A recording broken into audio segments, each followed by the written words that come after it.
नमस्कार. बी ए भाग 2 आणि सेम 3मध्ये आपण या आधीच्या व्हिडिओमध्ये कॉमन सभागृह आणि कॉमन सभागृहाचा सभापती आपण अभ्यासला होता. या युनिटचा आपल्याला शेवटचा टॉपिक अभ्यासाचा आहे, तो म्हणजेच विरोधी पक्ष व छाया मंत्रिमंडळ.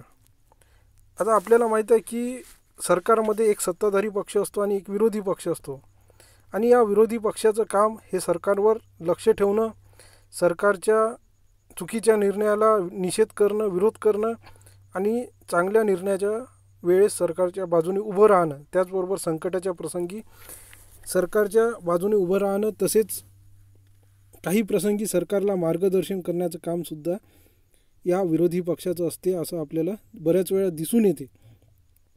आपण बघतो की भारत या देशामध्ये सुद्धा विरोधी पक्षाला महत्त्वाचं स्थान आहे. त्याचप्रमाणे ब्रिटनमध्ये सुद्धा विरोधी पक्षाला अतिशय महत्त्वाचं स्थान आहे. आता आपल्या भारतात आपल्याला माहीत आहे की भारतामध्ये बहुपक्ष पद्धती आहे.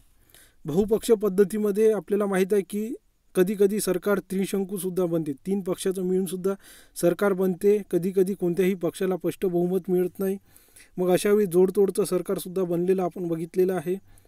तर कधीकधी एका पक्षाला स्पष्ट बहुमतसुद्धा मिळते.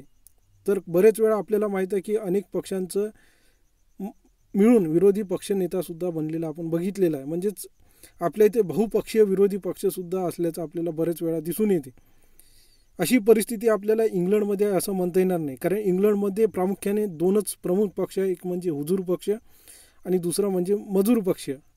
मग साहजिकच सत्ता ही कोणत्याही 2पैकी एका पक्षाला प्राप्त होते, आणि ज्या पक्षाला सत्ता प्राप्त झाली त्याचा विरोधी पक्ष हा, त्याचा प्रतिपक्ष हा विरोधामध्ये असेल असं आपल्याला दिसून येते. तर साधारणतः निवडणुकीनंतर ज्या पक्षाला बहुमत मिळते तो पक्ष सरकार बनवतो, आणि ज्या पक्षाला बहुमत मिळत नाही तो मग विरोधी पक्षामध्ये बसतो. तर अशा प्रकारे या विरोधी पक्षाचं मिळून एक मंत्रिमंडळसुद्धा बनलेलं असते, आणि त्यालाच काय म्हटलं जाते, छाया मंत्रिमंडळ.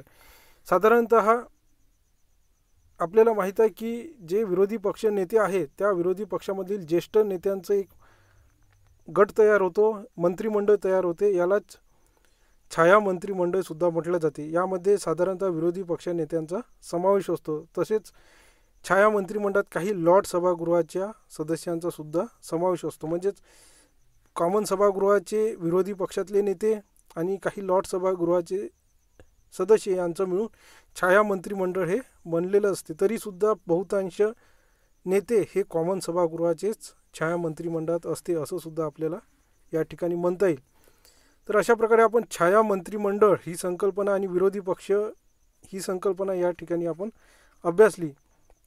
आणि छाया मंत्रिमंडळ ही पंतप्रधान आणि मंत्रिमंडळाच्या कार्यावर अंकुश ठेवण्यासाठी निर्माण केलेली एक मंत्रिमंडळ आहे असं सुद्धा म्हणता येईल. या मंत्रिमंडळाची सभासद संख्यासुद्धा जे निर्वाचित मंत्रिमंडळ आहे पंतप्रधान आणि त्याच्या मंत्रिमंडळाचं त्यांच्या सदस्य संख्येसारखी इतकी असते असं सुद्धा म्हणता येईल.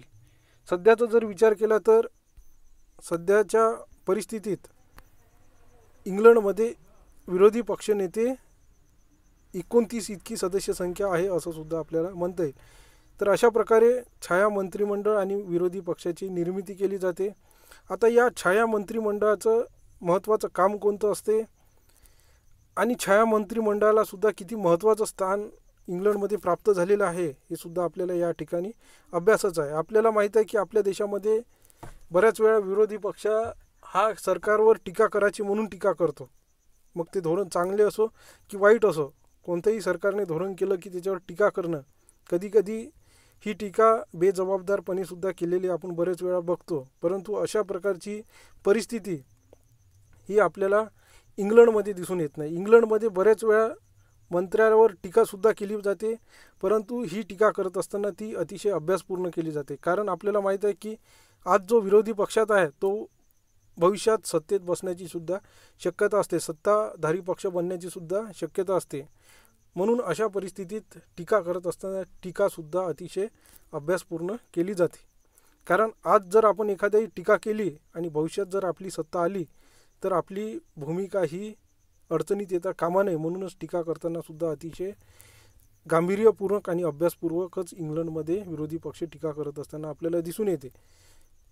बऱ्याच वेळा असं नाही की नुसते विरोधी पक्षाचं काम हे टीका करणे आहे, इतकंच नाही तर बऱ्याच वेळा सरकारच्या धोरणाला पाठिंबासुद्धा विरोधी पक्षाने दिलेला आहे. ज्या चांगल्या गोष्टी आहे अशा प्रसंगी सरकारच्या ठामपणे बाजूने उभं राहण्याचं कामसुद्धा बऱ्याच वेळा इंग्लंडमध्ये विरोधी पक्षाने केलेलं आहे असं सुद्धा आपल्याला दिसून येते. त्यानंतर एखादा सरकारने निर्णय घेतला परंतु तो संविधानाच्या विरोधी आहे किंवा नागरिकांच्या हिताच्या विरोधी आहे असं जर विरोधी पक्षाला वाटलं तर कधीकधी सत्ताधारी पक्षाला विरोधी पक्ष असा आग्रह करते की अशा प्रसंगी जनतेची सुद्धा संमती घ्यावी, असा आग्रहसुद्धा विरोधी पक्ष हा सत्ताधारी पक्षाला करतो आणि बऱ्याच वेळा विरोधी पक्षाची ही मागणी मान्यसुद्धा केली जाते. याचंच ताजं उदाहरण आपल्याला देता येईल की युरोपियन युनियनमधून इंग्लंडने बाहेर पडावं अशी सरकारची मागणी होती.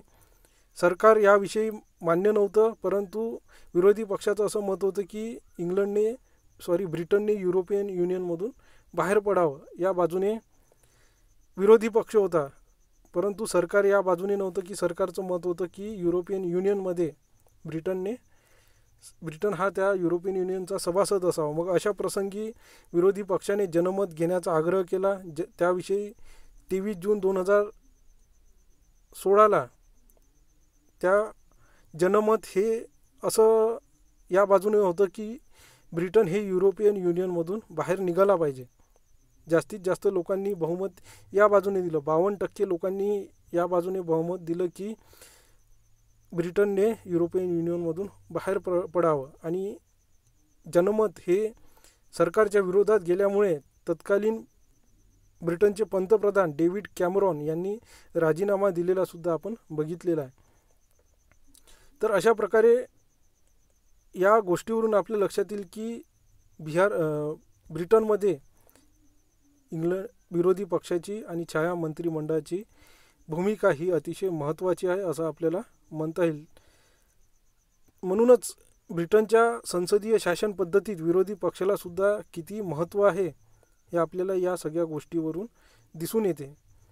तर अशा प्रकारे छाया मंत्रिमंडळाची भूमिकासुद्धा ब्रिटनमध्ये महत्त्वाची आहे. सरकारला कधीकधी मार्गदर्शन करण्याचं, धोरण ठरवण्यामध्ये मदत करण्याचं कामसुद्धा विरोधी पक्षाने केलेलं बऱ्याच वेळा इंग्लंडमध्ये दिसून येते. म्हणूनच एक जबाबदार विरोधी पक्ष इंग्लंडमध्ये आहे असं आपल्याला म्हणता येईल. आणि या विरोधी पक्षामध्ये या छाया मंत्रिमंडळात सभागृहातील जे ज्येष्ठ नेते आहे, जे अभ्यासू नेते आहे आणि ज्यांचं जनमतामध्ये संपर्क आहे अशा नेत्यांचा सुद्धा या छाया मंत्रिमंडळात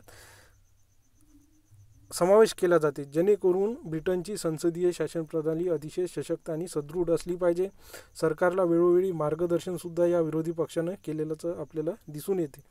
तर अशा प्रकारे विरोधी पक्ष आणि छाया मंत्रिमंडळाची भूमिका ही ब्रिटनमध्ये अतिशय महत्त्वाची आहे हे आपल्याला या ठिकाणावर या उदाहरणावरून सुद्धा दिसून येते. पुढील व्हिडिओमध्ये आपण जी सर्वोच्च न्यायालयाची संकल्पना आहे इंग्लंडमध्ये, आपल्याला माहीत आहे की 2005मध्ये घटनादुरुस्ती झाली आणि त्याच्यानुसार इंग्लंडमध्ये स्वतंत्र असं सर्वोच्च न्यायालयाची सुद्धा निर्मिती केलेली आहे. मग या सर्वोच्च न्यायालयाची भूमिकासुद्धा आपल्याला अभ्यासाची. धन्यवाद.